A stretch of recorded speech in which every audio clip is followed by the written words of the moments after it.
Welcome to another episode of GeekOutdoors.com.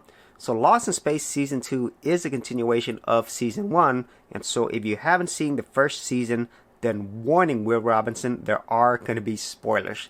And so now that you've been warned, let's go ahead and talk about Season 2.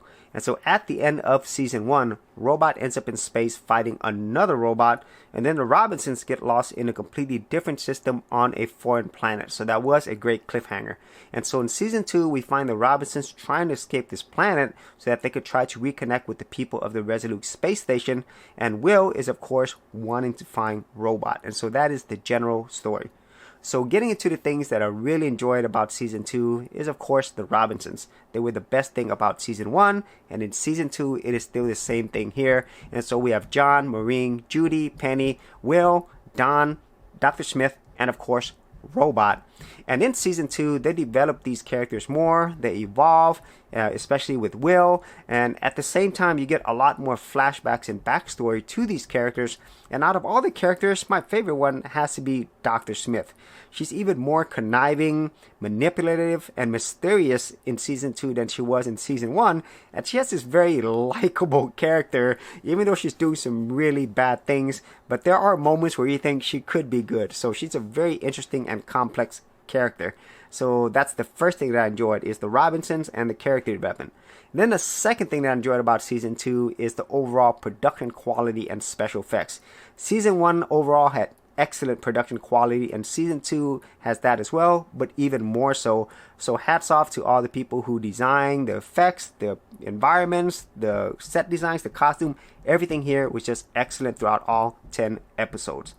And then another thing I really enjoyed about Season 2 is they actually start unveiling more about the robot civilization, why they're here and why they're in multiple areas. And so they give you just enough to where you want to learn more. And I think that was really great of them to do that, because I did want to learn more about this other robot civilization in Season 1, and Season 2 gives you more of that. And then the final thing that I enjoyed about Season 2 is the element of danger. There's really never a moment where you don't feel like things are going to go really bad. And even though Season 1 did that really well, I think Season 2 does it even better. There's always a sense of danger, tension. You never know what's going to happen. And even though you know they're going to make it, there's always that moment where you think this could be the end of them. And so those are the main things I really enjoyed about Season 2. For the best value in domain names, check out Namecheap, where you could get a domain for an entire year for less than $10, plus get WhoisGuard privacy protection for free. For more information, check out the affiliate link in the description area below.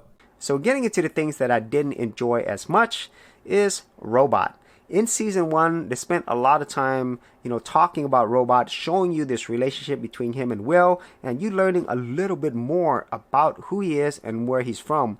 Whereas in Season 2, even though he is in like half of these episodes, I didn't really learn much more about this, and the overall development of the character relationship between Will and Robot is just not really there, So that was the one thing that I was disappointed about, but I guess they kind of filled that in with this whole backstory of the robot civilization.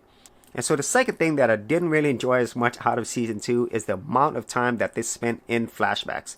Now, I understand why flashbacks are important in establishing who the characters were, so we can understand who they are now, but in some cases they spent a little bit too much time. And so a good example of that is Judy and John's relationship.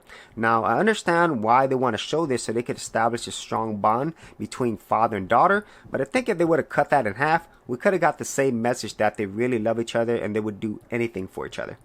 And then another thing that I didn't like as much is the side characters. And so if you think about one of the episodes where we end up on the Resolute space station and we meet this one character who seems to be very important, but later on she's just another character that is almost forgettable. And so that's kind of like how the whole Season 2 plays around. The best characters are still the Robinsons, and the side characters are just there. They're kind of like filler, okay? And so that's overall the things that I really liked and didn't like about Season 2. But overall, I think the entire series is just a fantastic series. A lot of fun, great effects, lots of danger, and a lot more for us to learn. And so if you had any thoughts on Lost in Space Season 1 or Season 2, be sure to leave that in the comments area below. And if you wanted to see more of my sci-fi reviews, I do have a playlist. I'll leave that in the description area as well. So as always, if you did get value out of these videos, be sure to share, like, and subscribe. Hey geeks, if you are a creative geek like me and you wanted to learn how to create content on YouTube and other places on the internet, then check out my Go Content Creators group where you'll get access to additional videos and content for all the creative geeks out there. And the best part of it is, all of this is free. Simply head over to the link below, check out my page, and sign up for my Go Content Creators group. Thanks for watching, and I'll see you on the other side.